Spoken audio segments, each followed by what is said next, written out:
Ngayon naman po ay panoorin natin ang full speech ni PRRD sa Hong Kong. Naku, excited po talaga tayong lahat dito, no? Dito na. Ito na. Mga mahal kong kababayan, tayo po ay tumayo. Woo! Atin pong salubungin ang pinakamagaling na Pangulo ng Pilipinas! Yeah! Rodrigo Roa Duterte!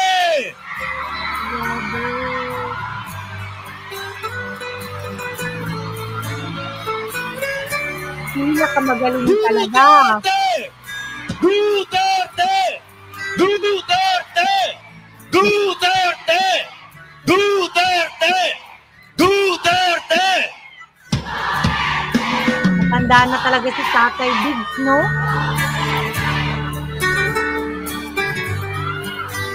Matanda na talaga si Tatay Diggs.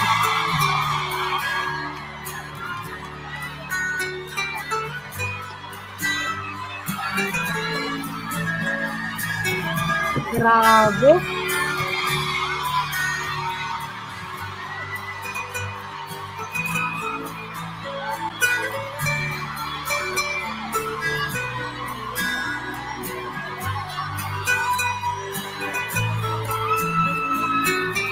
Grabe yung pagmamahal ng mga tao sa kanya, no?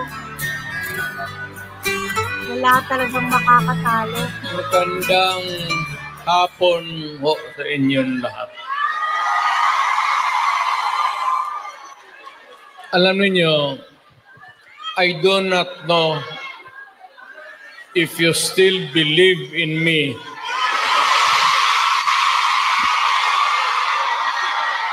Pero nakatingin ako sa inyo. Ano ko,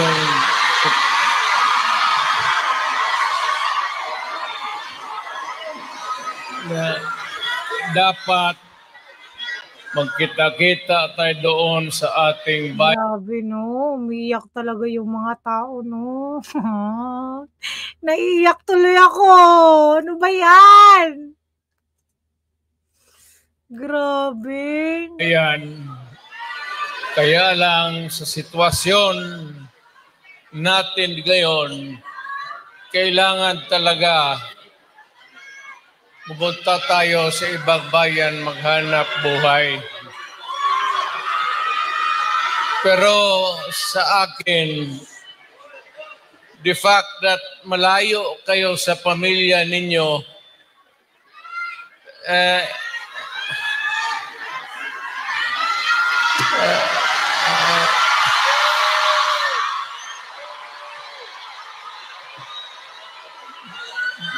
dama ko yung lungkot at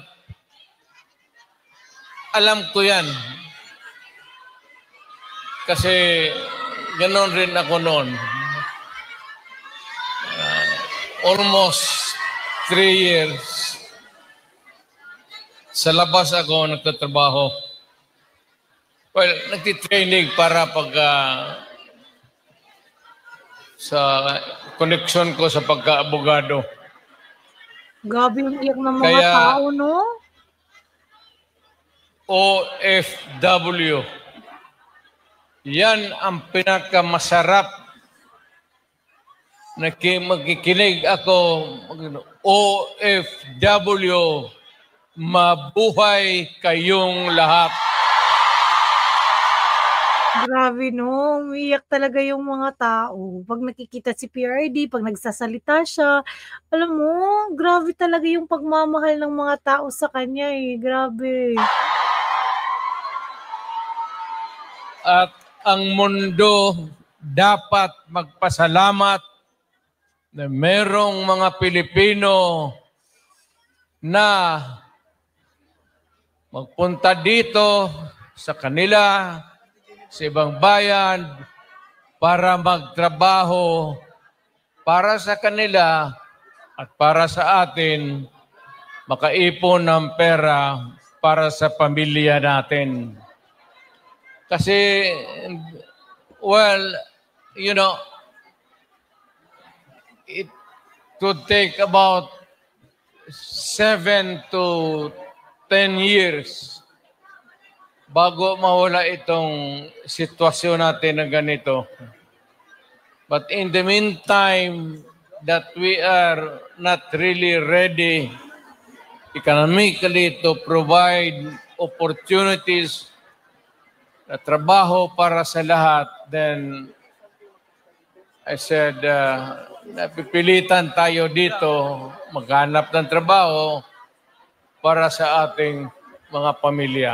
Naiiyak tuloy tayo Kaya dito ako ngayon dito, this is not the first time that I have kaharap ko kayo.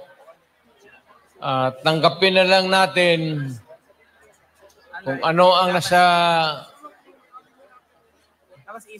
Grabe si ate, uy. Makayak ate, nakakahawa ka ate. palad natin.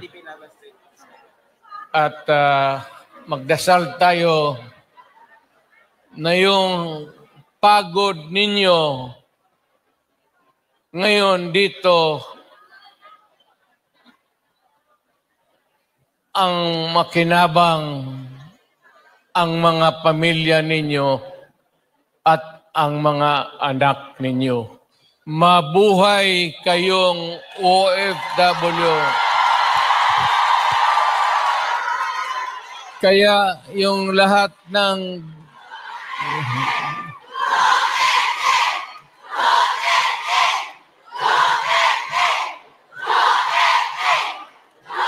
kaya kayong lahat ng mga dalaga pa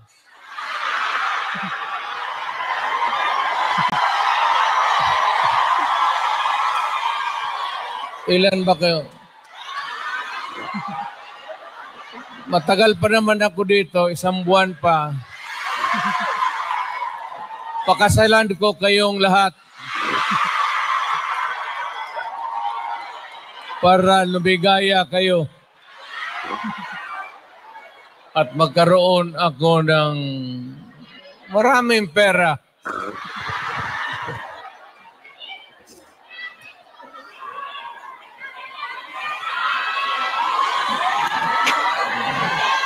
You know, hindi lang ito sabihin ninyo. Hindi ako nagbubula, ha? Yung mga taga rito na tumanda na nung nakilala yung pamilya ko. Yung matanda na, yung may karanasan sa Davao noon. Alam ninyo yan na ang sitwasyon namin pareho sa inyo. Matagal kaming walang ama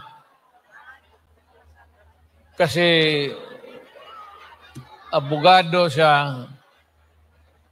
Maano pa naman ang Pilipinas noon, ang hanap buhay nasa siyudad talaga.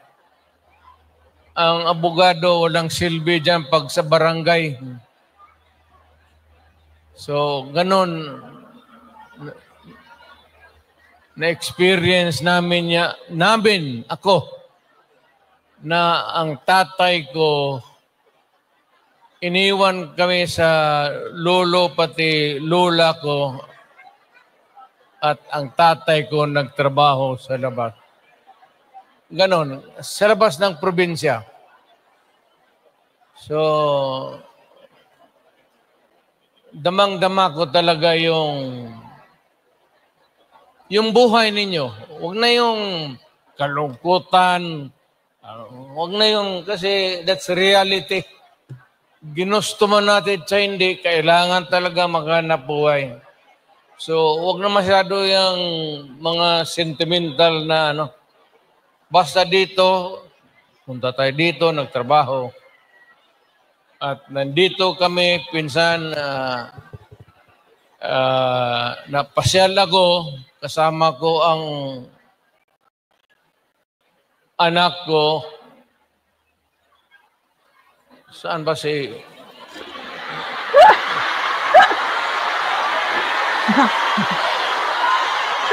Umalis na kasi pagagalitan mo raw eh.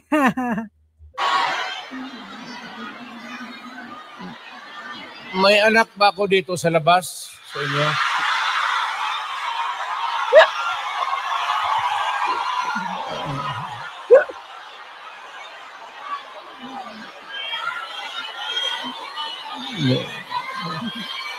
Sobra naman yung 5. Pagkaalam ko 2.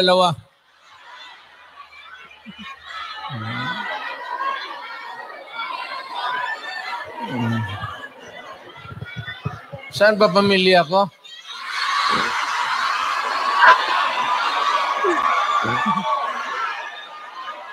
Dami mo palang pamilya, PRD. Wala pa, sir. Wala pa. Wala pa si Inday na nakausap, okay na. Ang importante dyan si Inday kasi Inday yung politiko eh. So, mabutit naman. So, anong pag-usapan natin? May pera kayo ibigay? Basket 10 Hong Kong dollars lang. Marang makina akong kitain dito.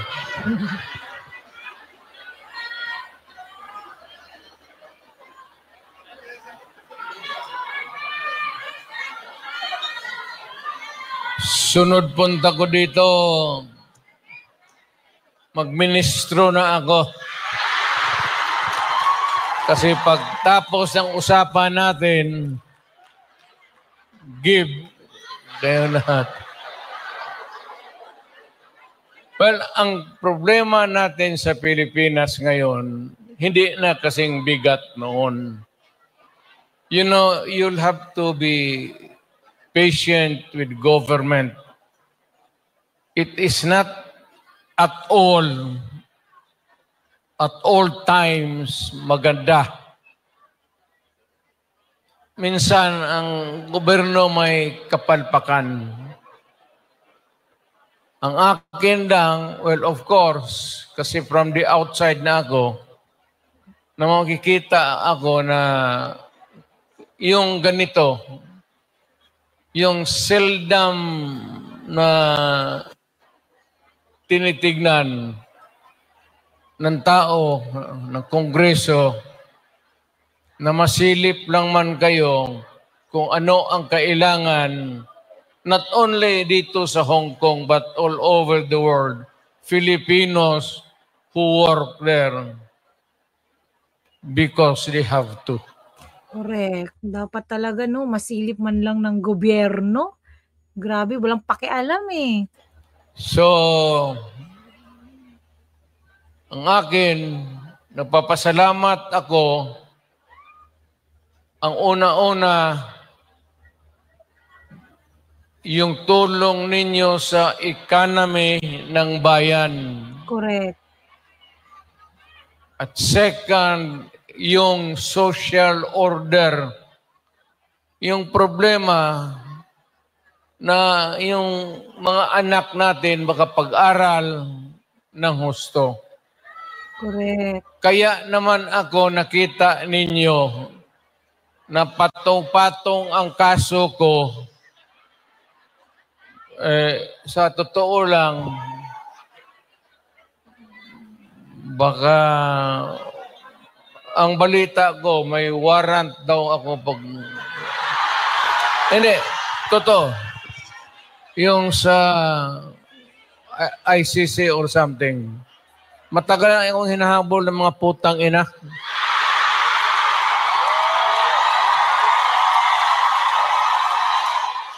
Grabe no, yung ICC talaga eh, sobrang epal. Ano man ang kasalanan ko, na ginawa ko man ang lahat sa panahon ko para may konting katahimikan at mapayapa ang buhay ng Pilipino. Ang problema nito, ewan ko kung ang tingin ng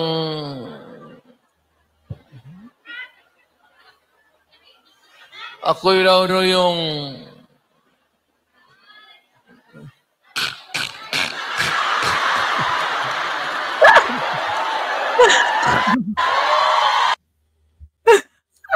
Nakakatawa talaga to si PRRD. Nako. o ganito na lang. Ito ganito na lang. O sabi ko, assuming na totoo talaga yung naririnig ninyo. Bakit ko ginawa yan? Para sa sarili ko? Para sa pamilya ko? Para sa inyo at ang inyong mga anak sa ating bayan. Kaya ako man,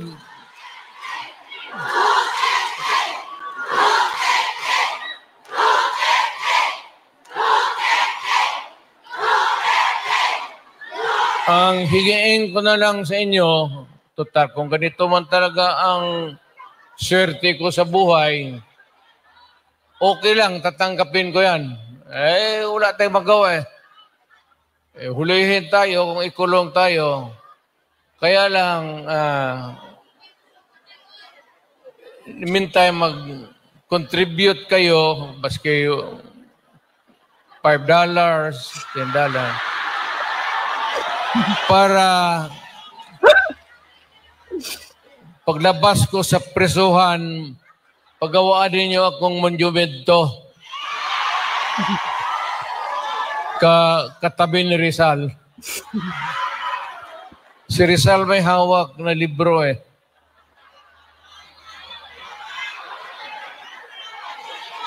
Akin.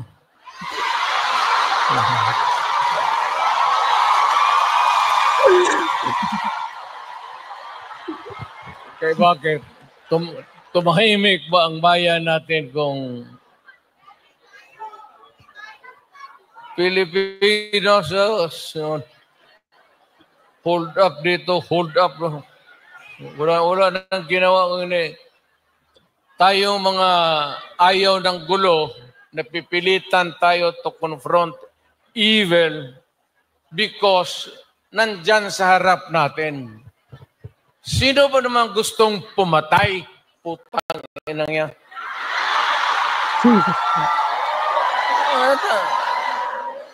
Bakit ako why would I waste my time? Binila, pumapatayan si Duterte, lumalabas ng gabi, ganon. Anso, sino ba naman gusto maging security guard?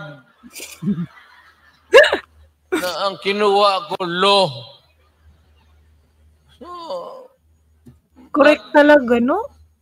siguro sa trabaho, saka alam mo sa gabi, diyan rin lumalabas yung mga masasamang tao. At diyan rin lumalabas yung nakakatakot na magandang babae sa buong bayan. Tama. Sino bang nakita ninyo maganda sa araw? Kita?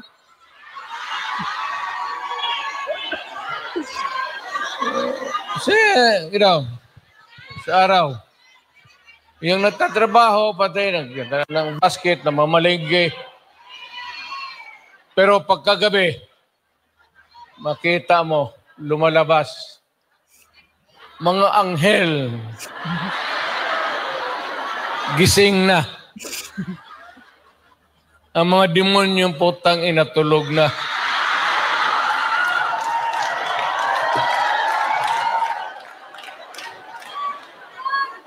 Hindi. Ano na lang tayo? Seriously now. No, our country is not yet that well off. I'm very sorry na nakikita tayo dito at kayong napunta dito sa loob kasi sa labas, mga Pilipino rin naghihintay doon. So, Dami kasing di nakapasok Ano mo sa sobrang tao, grabe. sino may-ari itong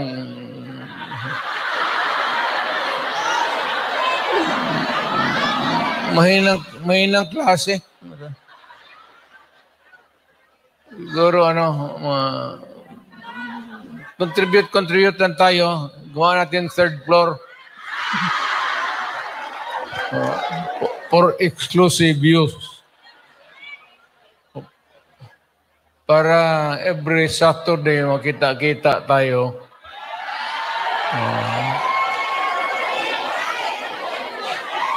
Yan na. Maraming mag-uwi dyan, buntis na.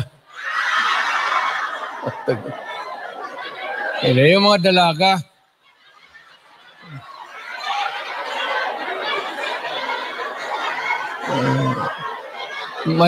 Mahirap kayo walang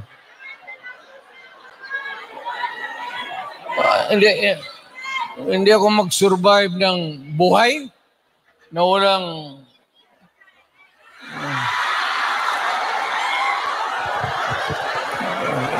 dito pa. Nandiyan ba asawa ko? Patay ka ng asawa mo.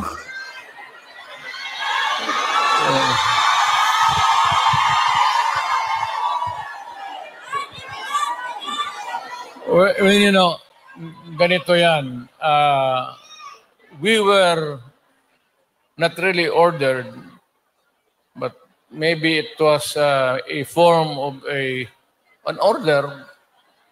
But ang dumating sa atin ay request from the Hong Kong authorities that we avoid talking about politics.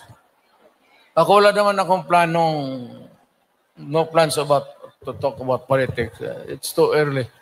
I will talk about it sa Pilipinas. Doon na lang kayo makinig. I'm not trying to na kayo you vote for I leave it up to you to decide for your own kung ano talaga ang mabuti para sa bayan. Pero kung kayo, if you have to listen to some advice, maybe you can consider the advice ng former president. Yes. An advice that is only good for the country. I am not talking about any candidate, but the interest of the Philippines. Yes. So, but meron akong mga kaibigan na nandito. Grupo kami dumating.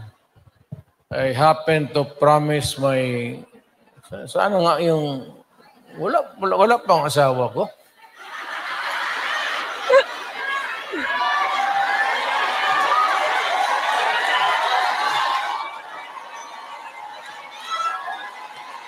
Wala na.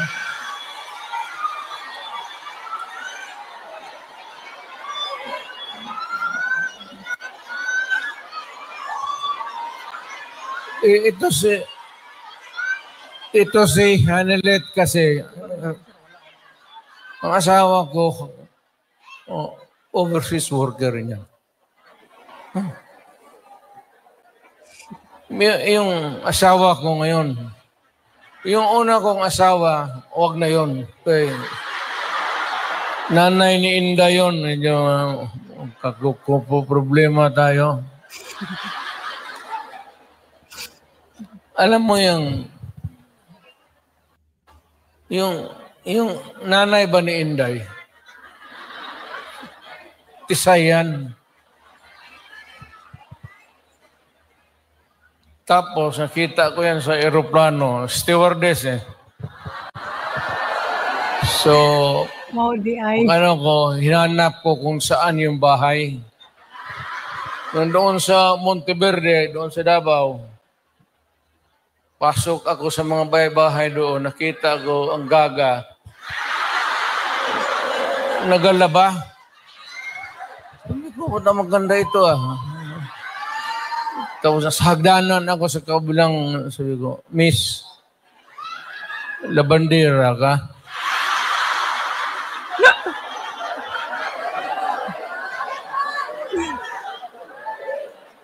Ewan ko kung sino ang taga Davao dito. Ito lang yun.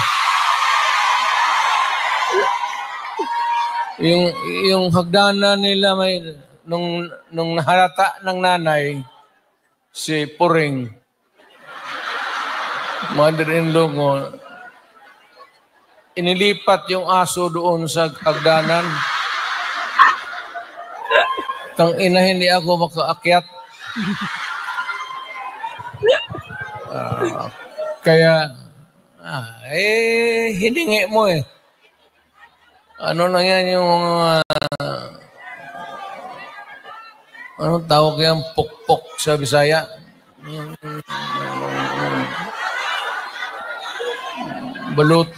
Balutin mo ng karne, tapon mo doon. 2 araw, ang aso nila Dalawang aso na ako na.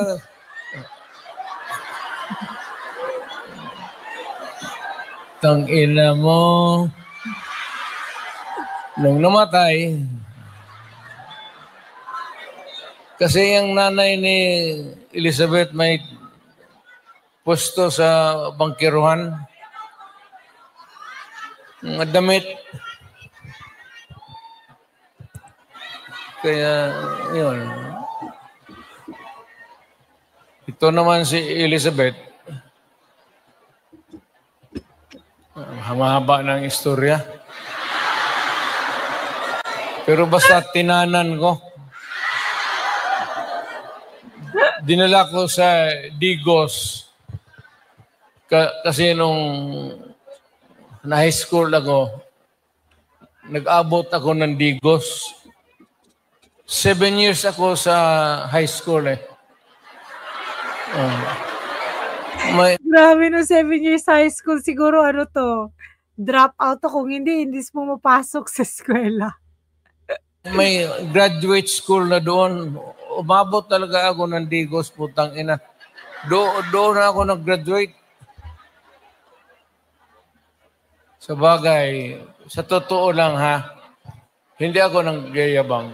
Nothing to be proud of. Nothing to...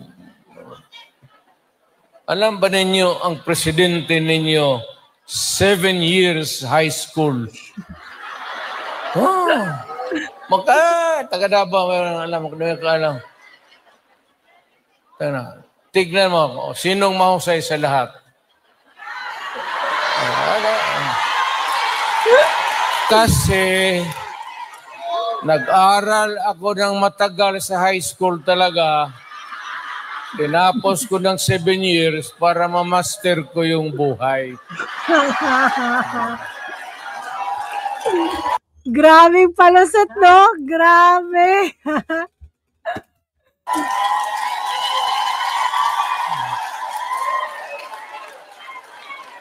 Ngayon, noon magpunta ako dito, punta kami ng pamilya, wala man kaming kilala. Ngayon, magpasok ako sa harap ninyo, mayabang na. Mga kababayan, ano bang sunod ang gagawin natin? Ano ba itong Pilipinas? Maligaya kayo o hindi? Maligaya pala. Sa bahay, hindi na. Yung Inday na. Ayun ang maldita. Di ba sinabi ko sa inyo, sino yung mga matatanda dito na?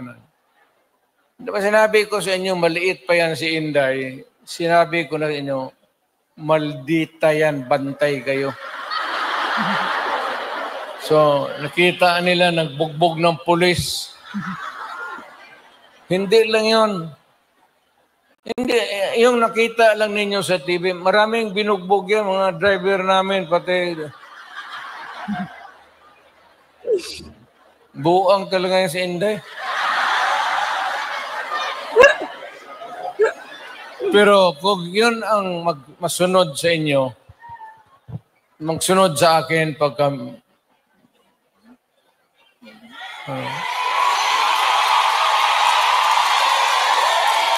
Maswerte kayo kung yan ang magsunod sa akin.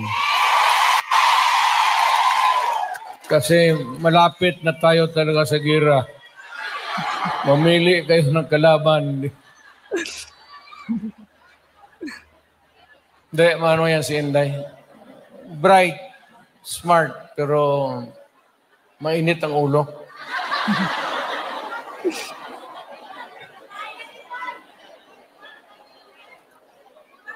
Hindi na ako magtagal kasi ang pinunta namin dito, magpakilala naman. Sabihin ko lang yung mga pangalan, tandaan lang ninyo. Si attorney, si lawyer, Jimmy Bundok.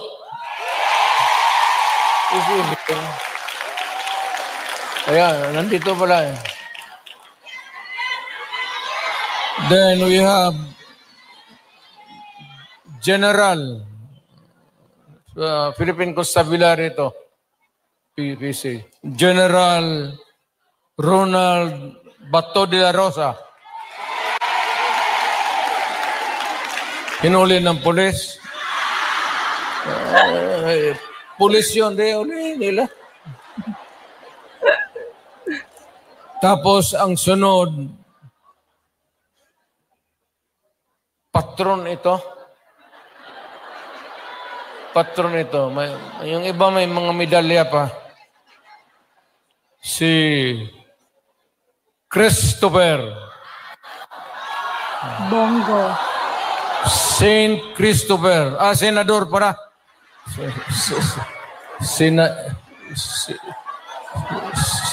Senador Christopher Lawrence Bongo.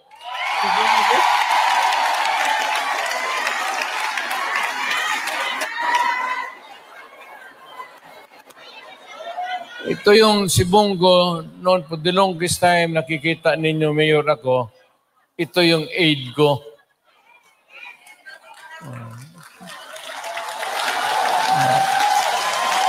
My first aide was a military man.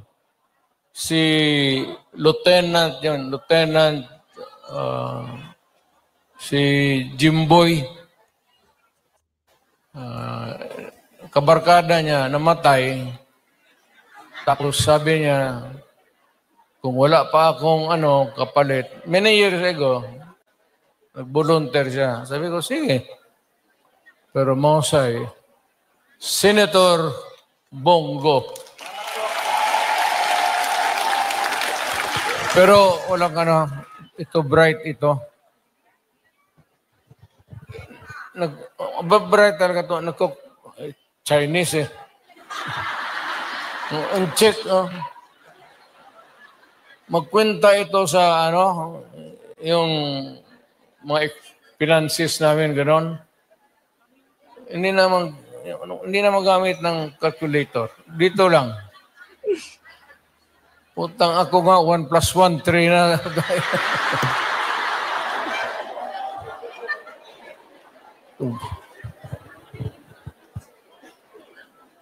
Tapos may isa to. Tayo may-ari ang mga Ilonggo, re? Damo. Si Attorney J.V. Hinlo. Western Visayas. Well, actually, ang Western Visayas, walang representation. Kaya talaga, taga-Western Visayas, so, iboto niya si J.V. Hinlo. Think it over. Yes. At magbigyan mo. Then we have Attorney Raul Lambino. Yan, attorney din yan. Pangasinan kasi, no? Vlogger kasi yan eh. Vlogger yan eh. Ilocano to. Sino Ilocano dito? Pinam.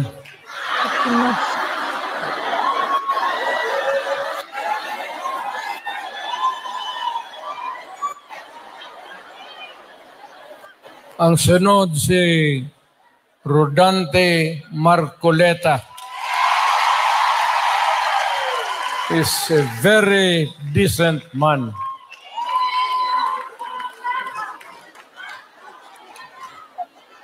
Sinong iglesia dito?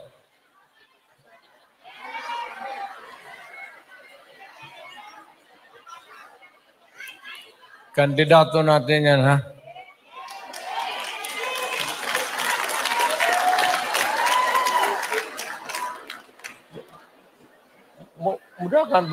Mudakan si pastor.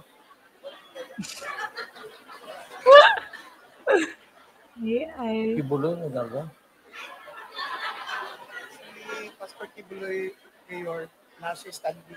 So kung hindi mo siya lingkod sa sunod na study. Puro mudakan siya. Si Pastor Kibuloy. Andito pala. Hindi ko alam yan, ha? Honestly. Tatakbo pala. Baka naglakad ito kasi hanggang ngayon wala pa.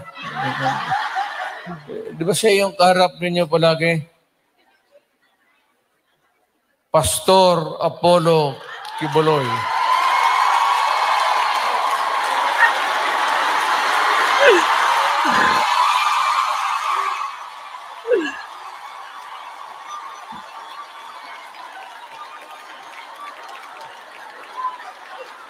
Tingnan yung relo niya, pati relo ko.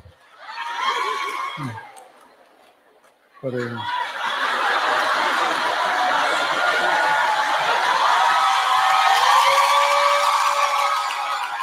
At least si pastor, pag humawak siya si dibdib niya, kaharap kayo, yung pag-ibig niya yan para sa lahat. Kami naman, kung maglugod, tapos nakatingin ng magandang babae.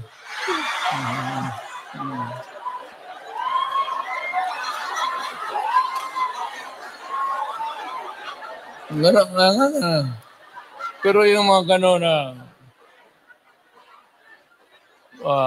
I am proud to meet you, mga gano'n na style.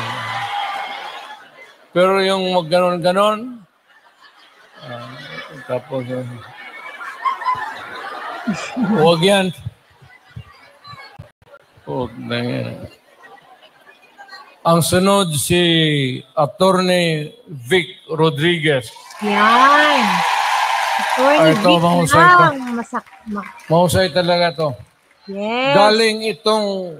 Galing ito ng Malacañang. Yes. Sana ito maging chief of staff, pero ayaw ko. I will not elaborate. Ayaw kong magsira ng tao. Pero Buti pa si PRRD, no? Ayaw manira ng tao, pero sila panay-panira, no? ito umalis ng Malacañang because it was a matter of principle for him. Correct. So, maintindihan na ninyo. Talagang prinsipyo na tao. Correct. So, itong isa,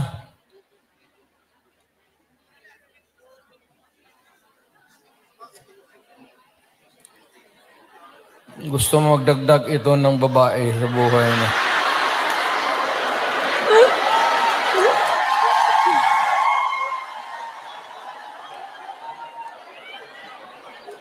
Itong magdagdag ito ng mga tatlo pa, kulang ang sweldo nito. Si Epe sa Salvador. Nakalimutan na niya yung ano eh. Oh, kita mo? Apelyido.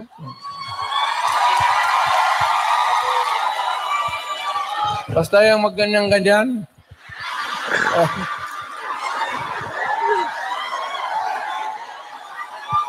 Style bulok. Oh.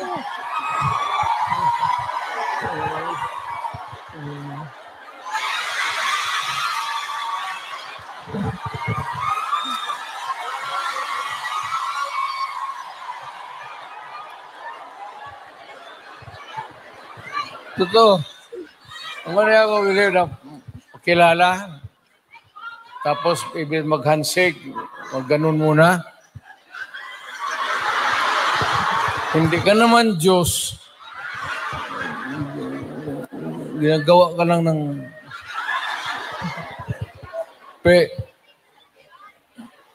Ibahin mo... Ibahin mo na yung style mo. Bulok na yan.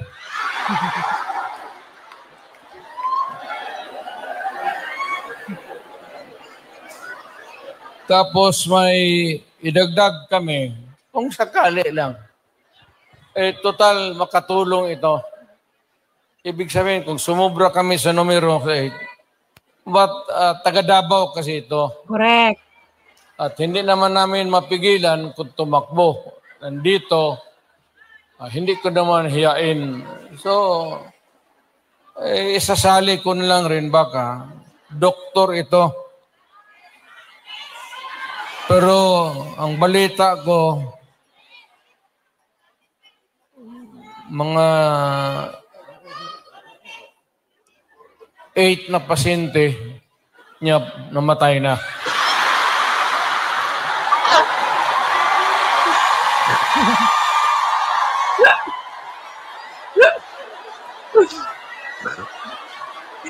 Iba talaga ito si PRRD. Kaya mahal na mahal talaga siya ng mga tao, no? Alam mo yung hindi siya tulad ng iba, yung peke. Siya talagang totoong tao talaga siya. Kung ano nakikita mo sa kanya, yan talaga siya eh. Either mali yung medisina binigay niya o pinatay niya kasi ayaw magbayad. Dr. Mata.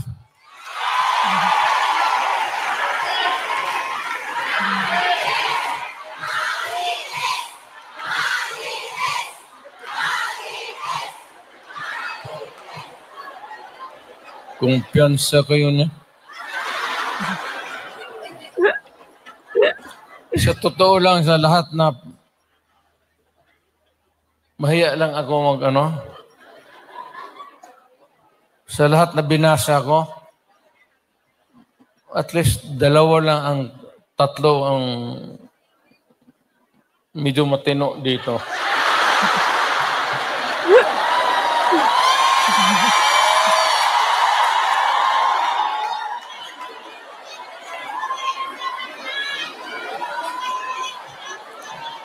Ang hindi ko talaga masiguro itong si Bongo. Hindi, mababait ito sila lahat. I mean, mga kapatid, I will not, hindi ako ng muka. Time na.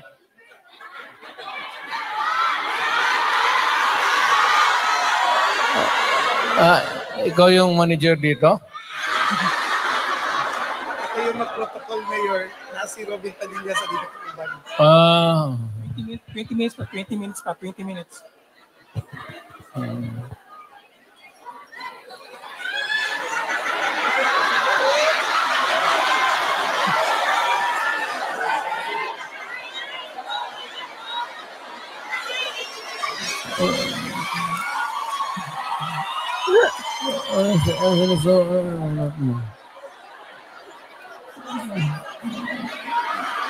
Buntis ka?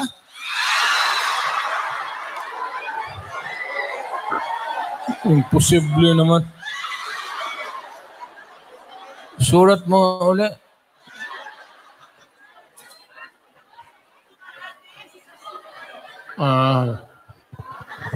Kala ko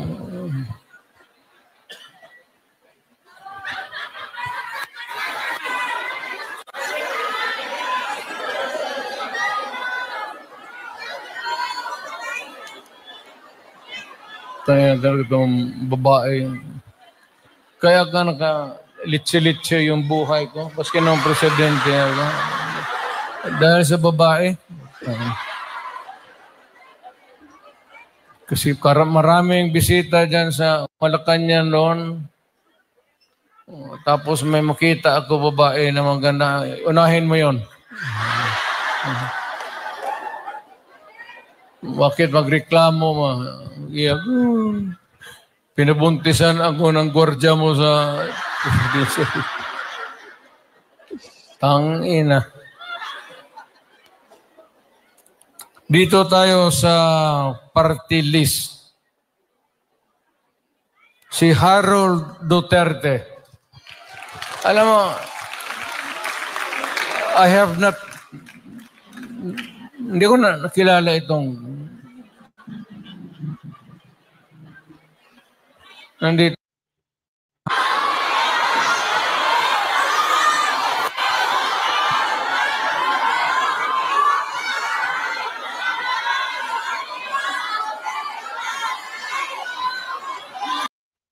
Man makausap natin, I am willing to do it. Malapit lang naman, it's 1 hour 30. Hong Kong and Davao City are equidistant. 1 hour 30 minutes lang rin ang... So I can come. Kung ano lang, huwag kayo pabigla-bigla. Huwag kayo mapabigla-bigla. Kung hindi mo kaya, sino bang... Yung leader ninyo. Grabe. Kung hindi ninyo kaya, baski ano klase yung problema.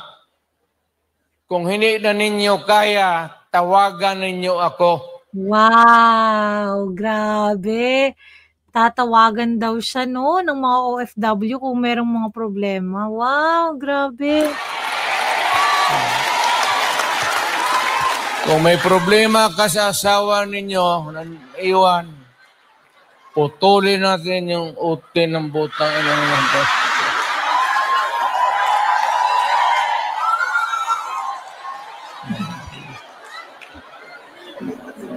Buo natin.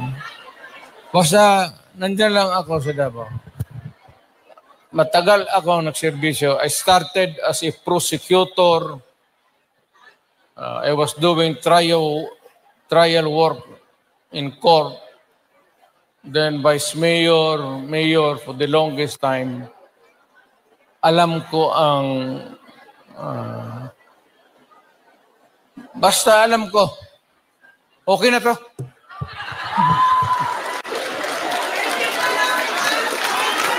Yung my apologies sincere sa yung mga Pilipino na hindi nakapasok.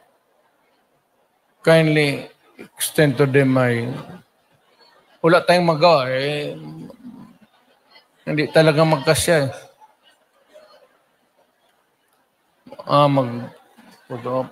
Sige. Saan ako magtindig?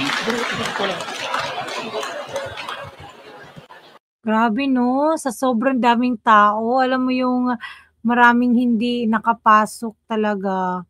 Kasi grabe, parang may ano lang yata yung population na pwedeng makapasok dito sa stadium na to eh. Hindi talaga pwede lahat papasok. Kaya yun lang guys, hanggang doon lang po. Thank you so much for watching. Bye!